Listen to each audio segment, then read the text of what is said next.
termine notre série en inventaire. L'objectif de cette série-là, vous vous souvenez, pour ceux qui l'ont entendu, pour ceux qui sont en ligne, qui nous suivent dans cette série, il y a des gens, je le sais, qui nous suivent régulièrement, je les vois. Ils attendent que la série puisse sortir pour liker, passer un commentaire. Je trouve ça vraiment plaisant. Vive la vidéoconférence. Donc, cette série nous donne l'occasion de s'examiner, s'examiner soi-même. On commençait l'année, c'est un bon moment de s'examiner pour voir, est-ce que je marche dans la foi? Est-ce que j'arrive vraiment à suivre Jésus? Parce que l'idée de cette série-là, c'est de se regarder pour voir et de répondre à la question pour soi-même. Est-ce que je possède ce qui est nécessaire pour produire la personne que je veux être, c'est-à-dire celle à l'image de Jésus-Christ? Donc, pour introduire le message d'aujourd'hui, je vous raconte une petite histoire que vous avez peut-être entendue. Ça s'est passé en 2023, exactement la date, c'est le 18 juin 2023. Je ne sais pas si vous avez entendu parler d'un petit sous-marin qui s'appelait le Titan. Le sous-marin, le Titan, était un petit sous-marin qui transportait des gens comme une visite guidée pour aller visiter l'épave du Titanic. Tout le monde a entendu parler du Titanic, là, c'est quand même pas loin d'ici où il s'est échoué. Puis, un bon dimanche matin, justement, il n'y avait plus de nouvelles du Titan, qui avait 5 personnes à bord. Mais la marine avait comme entendu une implosion, c'est-à-dire une explosion c'est extérieure, implosion c'est ça explose, mais de l'intérieur, qu'il y avait une implosion avec le Titan qui a été retrouvé proche de justement l'épave du Titanic, puis qui a causé la mort de 5 personnes. C'est une histoire quand même assez troublante, ça a fait couler beaucoup d'encre là, en 2023. Mais une autre chose qui a été quand même étonnante, et c'est là-dessus que je veux qu'on parle ce matin, c'est que beaucoup de gens se sont réjouis de la mort des passagers du Titan. Et il y a même des gens qui textaient ou qui envoyaient sur X ou Twitter « Mort aux riches ». Alors, le message que j'aimerais qu'on parle de ce matin, c'est, on va parler du piège de la comparaison. On va parler du piège de la comparaison. Et j'avoue que l'histoire que je viens de vous raconter là est pas mal plus scandaleuse que l'histoire du père qui voit le jeune gardien de but de l'équipe de hockey de son garçon qui reçoit une rondelle puis qui le blesse, puis que le père, quand il voit ça, que le gardien de l'équipe de son garçon se fait blesser, en quelque part, il se réjouit un petit peu parce que ça donne une chance à son garçon de sortir du banc puis d'être le deuxième goaler. Avez-vous déjà secrètement été heureux du malheur de quelqu'un? OK. Moi, oui. Moi, oui. Des fois, je me réjouis de ceux qui ne réussissent pas. Puis on va voir comment ça se fait que je me réjouis de ça. Des fois, je regarde subtilement dans le profond de mon cœur, je regarde une telle église qui a fait une telle chose, puis je me dis, ouf, je suis capable de me faire pareil, moi. Puis là, tempête de neige, j'y cancelle. Ah, tiens, tempête de neige, tant pis pour eux autres, c'est plate. Hein? Mais en dedans de moi, il y a une espèce de un petit problème là. Qui surgit, mais c'est très subtil. Je ne me lève pas le matin en disant à ma femme, tu ne sais pas ce que moi j'ai pensé? Non, pas vraiment, pas vraiment. En fait, il y a un terme qui a été inventé pour définir cette attitude-là que je vous décris, qui, si on est honnête un peu, qui est assez sale. Ça donne la chair de poule, hein? Vous n'irez pas dire à personne ce matin, parce que personne n'est au courant de ça, sauf les 5000 personnes qui regardent en ligne. Comment notre pasteur peut penser des fois. Mais il y a un mot qui a été inventé, puis ils ont appelé ce mot-là Schadenfreude. Parce que c'est comme Verskelden, c'est pour ça que je sais comment ça se prononce. Schadenfreude. Et Schadenfreude, c'est un mot qui vient de 2 mots allemands. Schaden qui veut dire dommage, créer un préjudice, et Freude qui vient du mot joie, d'où vient la définition du mot « se réjouir du malheur ou de la blessure subie à quelqu'un d'autre ». Ouh! Comment ça se fait que c'est comme ça? Et que c'est quoi le point du message que je veux nous apporter puis qu'on parte avec ce matin? Bien, c'est l'idée d'arrêter de se comparer et commencer à se réaliser. Arrêter de se comparer puis commencer à se réaliser, ça, c'est la solution. Prenons-nous, je continue avec l'idée, prenons-nous des points de référence pour notre réussite, un peu dans les exemples que je viens de vous donner. Le point de réussite de nos réalisations en regardant à gauche, en comparant à gauche, puis en comparant à droite.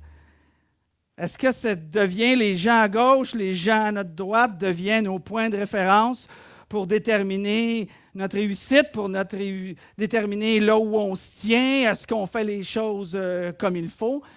Il y a un système qui est mis en place, qui est excessivement utilisé pour arriver à faire ces comparaisons. On appelle ça les médias sociaux. Et sur les médias sociaux, c'est devenu vraiment des points de référence où les gens se comparent dans leur quotidien avec le quotidien des autres.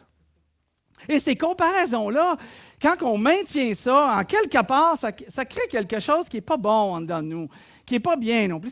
Ça crée même, quand on regarde dans les médias sociaux, ça crée même en dedans de nous des frustrations parce que, justement, on se compare. Et comment ça se fait qu'on se compare? Parce qu'on rentre dans le pays. Quel pays? On rentre dans le pays des plus. Le pays des plus. Vous savez, c'est où le pays des plus? C'est le pays des plus riches. Le pays des plus minces ou des plus intelligents ou des plus grands. Et là, on se compare.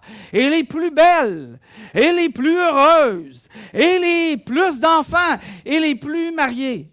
Non, ça ne se dit pas bien. Et les mieux mariés. Et là, on se compare parce qu'on rentre dans le pays de la comparaison, dans le pays des plus. Et là, on commence à se comparer. Il y a un homme qui s'appelait Salomon. Vous avez entendu parler de Salomon? Un homme qui s'appelait Salomon, qui avait vraiment quelque chose à dire sur le sujet. Salomon était un roi. Salomon a existé dans le livre 930 ans avant Jésus-Christ. Ça remonte quand même à loin. Mais Salomon a écrit des livres. Entre autres, il a écrit le livre des Proverbes, en partie. Et on y parle aussi du livre de Ecclésiaste. Le livre d'Ecclésiaste, sur lequel je veux faire référence, c'est que le mot Ecclésiaste, peut-être vous posez la question. Le mot Ecclésiaste vient du mot Ecclésia. Ecclésia veut dire assemblée, d'où lequel on traduit ça par Église. Ecclésia, Église. Alors, l'Ecclésiaste veut dire le prédicateur de l'assemblée. Donc, il fait, dans le livre d'Ecclésiaste, c'est comme les conseils de sagesse du prédicateur de l'assemblée. OK, je trouvais que ça fit pas mal bien sur ce que je fais. Alors, Ecclésiaste, Salomon, a écrit, puis il a dit, parce qu'il connaissait sur le sujet, il dit dans Ecclésiaste, il dit, « J'ai découvert aussi que les humains peinent et s'appliquent dans leur travail uniquement pour réussir mieux que leurs voisins. » Cela aussi est dérisoire, c'est futile, c'est inutile, ça n'apporte rien. C'est la même chose que de courir après le vent. Ici, on dirait à courir après ta queue. Hein? Il dit de chercher à réussir, mais dans le but d'être meilleur que leurs voisins. En d'autres mots, ce qu'il nous dit, il dit, j'ai vu les hommes qui déterminent là où ils se trouvent dans la vie et ce qu'ils valent en fonction de l'emplacement des autres. Là où ils sont, qu'est-ce qu'ils font, qu'est-ce qu'ils ont accompli. Puis il dit, j'ai vu les hommes. Et Ecclésiaste, et Salomon plutôt, était quand même un homme qui avait rempli sa vie d'erreurs. Tu sais, c'était un gars là, qui avait, si je me souviens plus du chiffre exactement, là, il y avait 250 femmes, puis 700 femmes, puis 700 concubines et 300 femmes. La seule place que c'était bon, ça là, c'était au niveau des impôts. Retour d'impôts. Mais sinon, wouh! Puis là, il a été loin dans ses folies pour voir jusqu'où on peut aller, puis jusqu'où le mal va en ressortir, le bien. Puis de ça, il a écrit, qu'est-ce qu'il a écrit là, vers la fin de sa vie? Ouais, il disait vanité, vanité. Parce qu'il a compris, faites pas ce que j'ai fait et apprenez de mes erreurs. Et c'est ça qu'Ecclésiaste nous dit. Pourquoi qu'on en arrive à vouloir se réussir mieux que le voisin puis à se comparer? Puis trouver sa valeur dans cette comparaison-là. Ça se retrouve dans deux mots. La raison se retrouve dans deux mots. L'envie et la jalousie. C'est dans la nature humaine. Nous sommes comme ça. Nous sommes créés comme ça. On vient au monde dans cette nature humaine-là qui est ce que la Bible appelle pécheur. L'envie et la jalousie. Ce sont deux sentiments négatifs qui est ressenti par rapport à l'accomplissement des autres. L'envie et la jalousie. Comment les autres réussissent et quel regard nous portons sur eux. Et c'est ce qui fait qu'on est insatisfait lorsque les personnes réussissent et on se réjouit lorsque les personnes échouent. C'est l'envie et la jalousie. Et Salomon va plus loin que ça. Il écrit dans son livre des Proverbes, parce que je vous ai dit qu'il a aussi écrit le livre des Proverbes. Il a dit, si ton ennemi tombe, ne t'en réjouis pas, que ton cœur ne jubile pas s'il s'effondre. C'est un bel encouragement, mais un bel enseignement de voir comment nous nous situons quand on se compare avec les autres. Alors, quelle est l'option? Comment faire? Comment faire pour ne pas tomber dans le piège de la comparaison? C'est quoi la meilleure option pour réussir au lieu de sentir qu'on a réussi parce qu'on est mieux que le voisin? Puis Ecclésiaste, donc, Salomon nous répond, mieux vaut, je pense que je ne l'ai pas mis, bon, mieux vaut une poignée avec tranquillité, que deux poignées avec peine et courir après le vent. Il dit, la tranquillité d'esprit, la tranquillité de notre cœur vaut bien mieux qu'avoir deux poignées, là, parce qu'on se compare avec les autres, puis on essaie d'accomplir mieux que celui qui est à gauche, puis mieux que celui qui est à droite, ou se réjouir de son insuccès pour que nous, on puisse avoir un succès dans peu importe quel domaine de nos vies. Dans le travail, on se compare avec les autres, avec nos enfants, puis la comparaison entre nos enfants et les enfants des autres, puis mon auto, puis l'auto de l'autre, puis le bateau d'un, puis le bateau de l'autre. Il dit, vaut mieux avoir une poignée, mais être en tranquillité. Tranquillité fait référence à la satisfaction de la vie. Satisfaction de la vie. La paix que ça procure. Mais ça veut aussi dire le contentement. Se contenter de ce qu'on a. Pourquoi? Parce que le contentement s'appuie sur Dieu. Dans la foi, c'est ça. Le contentement s'appuie sur Dieu pour sa source de satisfaction. La comparaison avec les autres s'appuie sur notre envie et notre jalousie pour notre succès. Pas bon. Ça nous fait mal et ça détruit autour de nous. Alors, où regarde-t-on? Si on ne regarde pas à gauche, puis on ne se compare pas avec les autres, où doit-on regarder pour être à la bonne place? Encore une fois, pas en regardant les voisins, ni les enfants des autres, où lui, il a plus d'argent, lui, il a moins d'argent, moi, je suis mieux, là, je suis pire.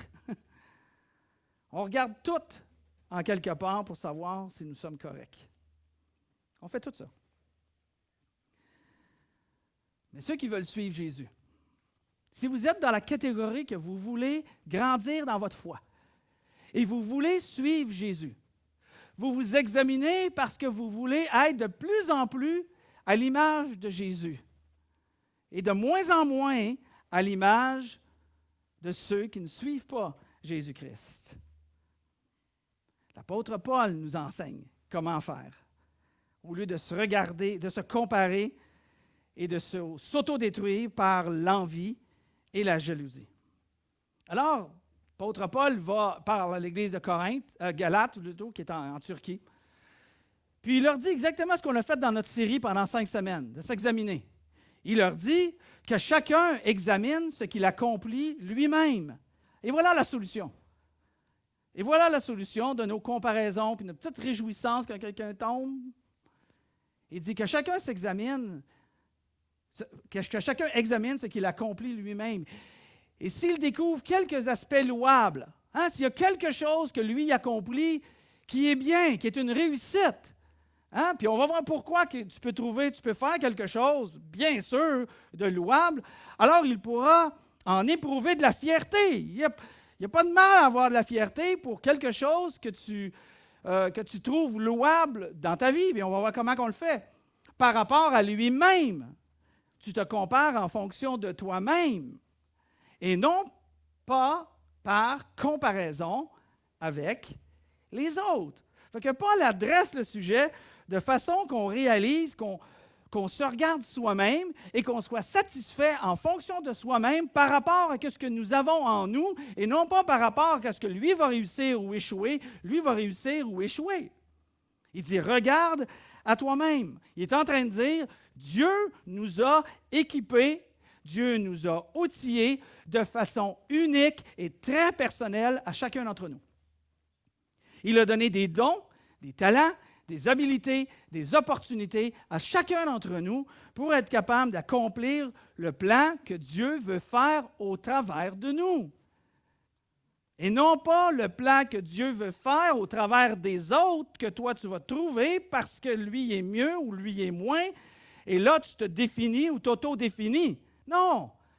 Il dit, regarde-toi par rapport à toi parce que je t'ai outillé, je t'ai équipé, je t'enseigne, je te dirige, j'ai un plan pour toi, j'ai un avenir pour toi.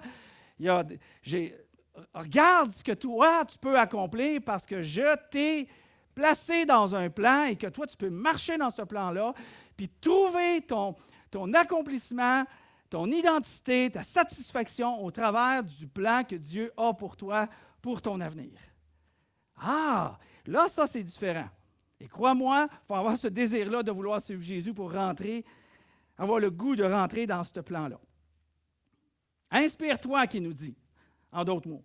Inspire-toi de celui qui t'a créé, qui t'a racheté, parce qu'on était esclaves avant, dans ce monde, sans Jésus. On a été libérés maintenant. Inspire-toi de celui qui t'a créé, qui t'a aimé, qui t'a racheté, qui t'a fermé, qui t'a formé plutôt pour servir.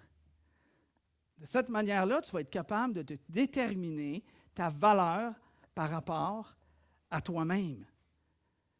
Et regarde la valeur que tu as si elle est grande. Est-ce que c'est de façon très insignifiante qu'on est ici dans une assemblée ou qu'une personne devient un chrétien, c'est-à-dire une personne qui veut suivre Jésus, une personne transformée par Jésus-Christ, renouvelée dans ses pensées de jour en jour pour découvrir la volonté de Dieu? Ça a été offert avec un grand prix. Ça a été payé avec un grand prix. La vie du Fils de Dieu, Jésus-Christ. C'est quand même pas rien. Il a donné sa vie pour toi. Il est mort pour toi, spécifiquement pour toi. Et c'est comme ça qu'il veut qu'on le prenne. Est-ce que tu as de la valeur aux yeux de Dieu? Malgré les circonstances que tu vis dans ta vie, malgré ce que tu n'es peut-être pas d'accord, on va comprendre en une seconde pourquoi, de plein de choses qu'il peut accepter dans ta vie. Dieu a un plan pour toi parce que tu vaux la peine, parce que je suis mort pour toi, puis j'ai donné ma vie pour toi. C'est ça que Jésus a fait. Et si on veut comprendre ça, on va regarder une dernière illustration qu'on retrouve dans les textes bibliques. L'histoire de Jésus qui raconte qu'un homme, ça c'est dans Matthieu 25, pour ceux qui aiment regarder ça. Prenez l'histoire de Jésus, où Jésus raconte qu'un homme est parti pour un long voyage, puis il a confié la gestion, un homme riche, puis qui a confié la gestion de l'ensemble de ses biens à 3 de ses serviteurs. Et à ces serviteurs-là, il leur a remis 5 sacs d'argent pour un des serviteurs. Ensuite, Jésus nous raconte l'histoire qui dit, puis là, il a remis aussi 2 sacs d'argent à l'autre de ses serviteurs. Puis il a remis 1 sac d'argent à l'autre serviteur. Il dit, allez, puis faites fructifier cette somme d'argent-là que je vous ai confiée. Et il rajoute même dans l'histoire, regardez comment c'est important, il rajoute même qu'il a donné à un d'eux, à l'autre, à un, il a donné 1 sac, au deuxième, il a donné 2 sacs, puis au troisième, il a donné 5 sacs, puis il dit en tenant compte de la capacité personnelle de chacun. C'est intéressant, parce qu'il ne nous demande pas de faire plus que ce qui nous a été confié. Il ne nous demande pas d'être plus responsables et de produire avec plus de responsabilité que ce qui t'a été demandé et confié, mais simplement d'être fidèle avec ce qui nous a été confié.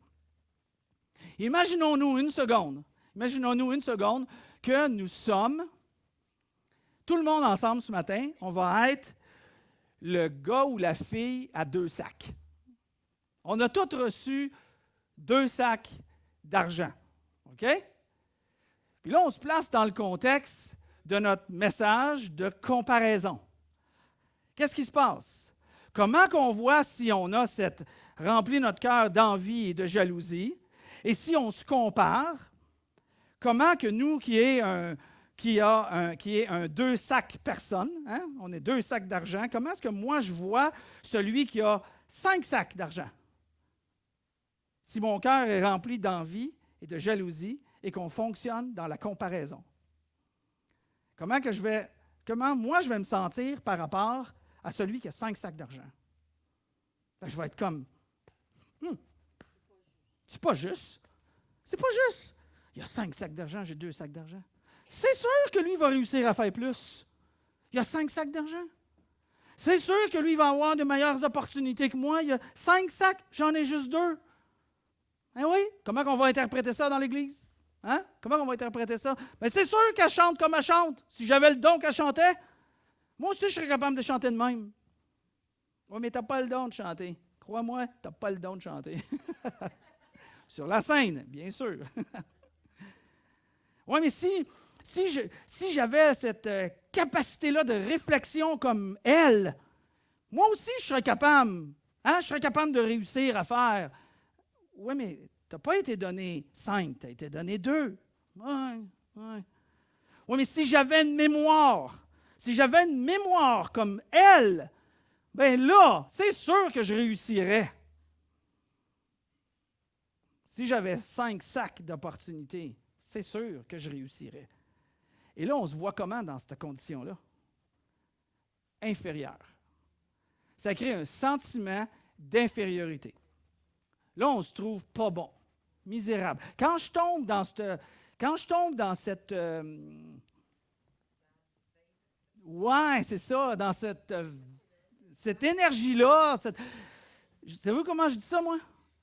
Je ne suis pas un bon pasteur.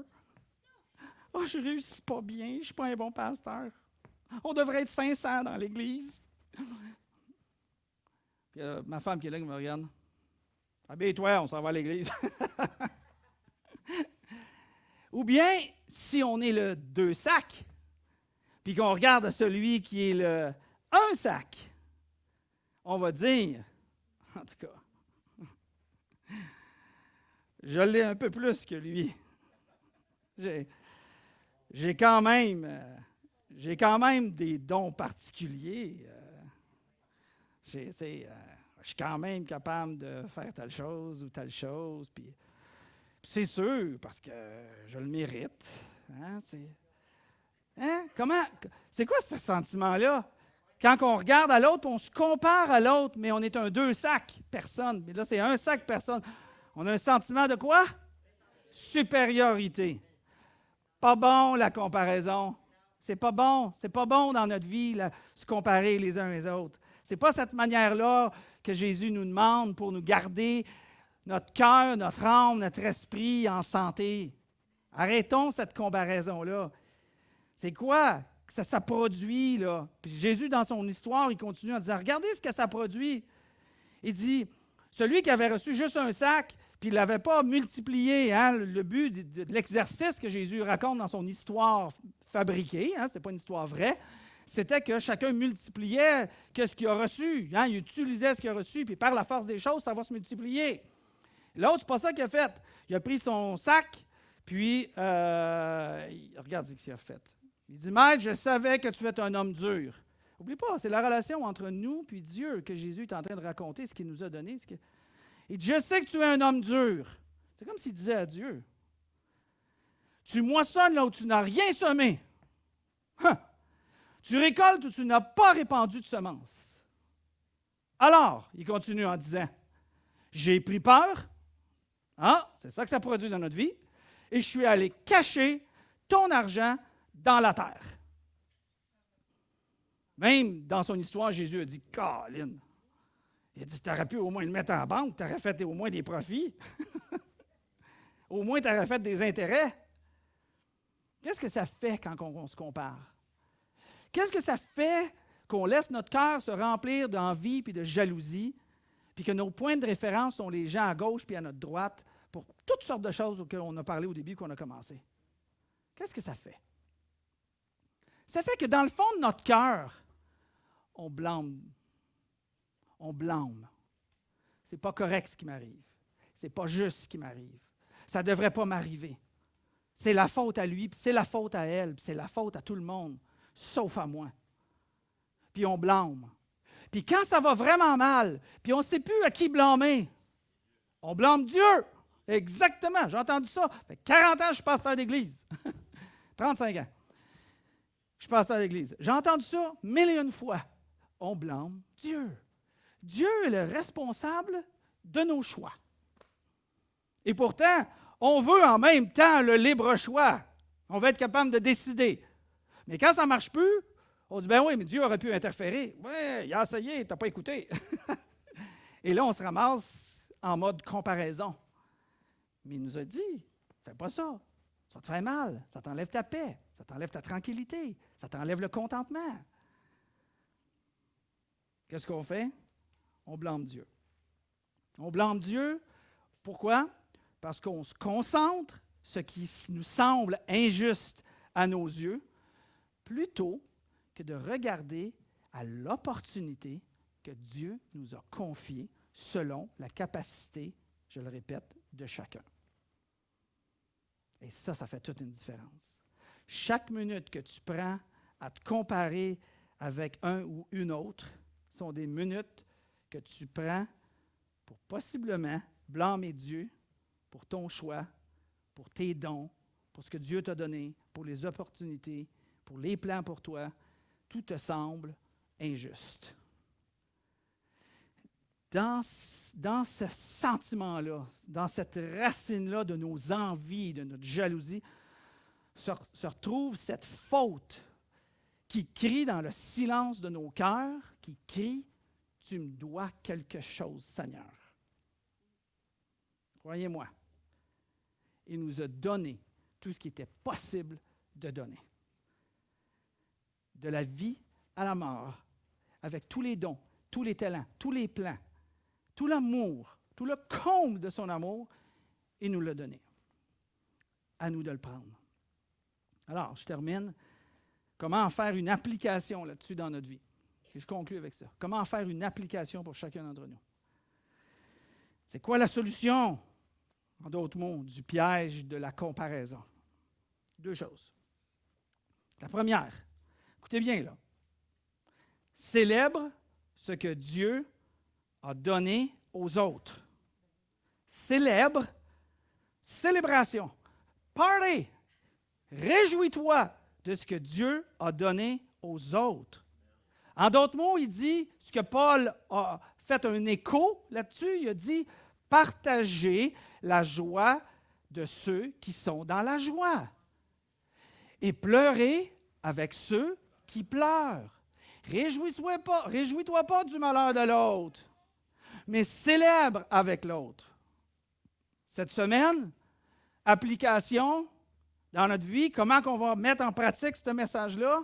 Cette semaine, quand tu vas voir quelqu'un qui va faire quelque chose de bon, réjouis-toi au lieu de remplir ton cœur de jalousie. Réagis face à ça. Sors les gants de boxe contre la jalousie et la méchanceté. Là, c'est le temps de se battre. Bats-toi de ce que toi, tu ressens une jalousie parce que quelqu'un a réussi quelque chose, puis prends une feuille de papier ou écris sur l'Internet ou prends un coup de téléphone, puis écris une note de félicitations à cette personne-là.